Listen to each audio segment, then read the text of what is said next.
ఎలుక తాళం చెవి దొంగిలించి గడ్డకట్టిన చెరువు మీదకి వస్తుంది. అప్పుడు ఈ అమ్మాయి తన తాళం చెవి కోసం ఆ గడ్డకట్టిన చెరువులోకి దిగగా అది వెంటనే పగిలిపోతూ ఉంటుంది. దీంతో ఈ ఎలుక ఆ చెరువుకి అటువైపు వెళ్ళిపోతుంది. అప్పుడు ఈ అమ్మాయి ఈ చెరువు దాటడానికి మార్గం వెతుకుతూ ఉండగా దూరంగా ఒక చిన్న బ్రిడ్జ్ కనపడుతుంది. వెంటనే ఈమె ఆ బ్రిడ్జ్ దగ్గరికి వెళ్ళగా అక్కడ ఒక వ్యక్తి కాపలాగా ఉంటాడు. అయితే అతడు కదలకపోవడంతో ఈమె అతన్ని బొమ్మ అనుకుంటుంది. కానీ ఇతడు సడన్ గా నిద్రలేచి ఆ అమ్మాయి మీదకు దాడి చేయబోతాడు.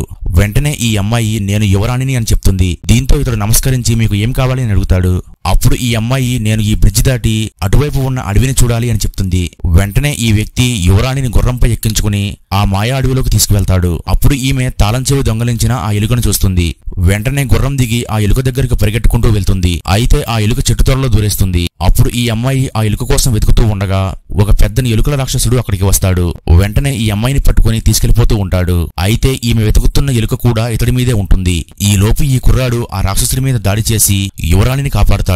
ఇంతలో వీరు పక్కకు తిరిగి చూసేసరికి ఒక పెద్దని రాక్షసి మేలుకుంటుంది. ఈ భయంకరమైన రాక్షసి వీళ్ల దగ్గరకు వస్తూ ఉంటుంది. దీంతో వీళ్ళకి భయం వేసి గుర్రం ఎక్కి ఆ మాయా అడవిలో నుండి బయటికి వెళ్లిపోతారు.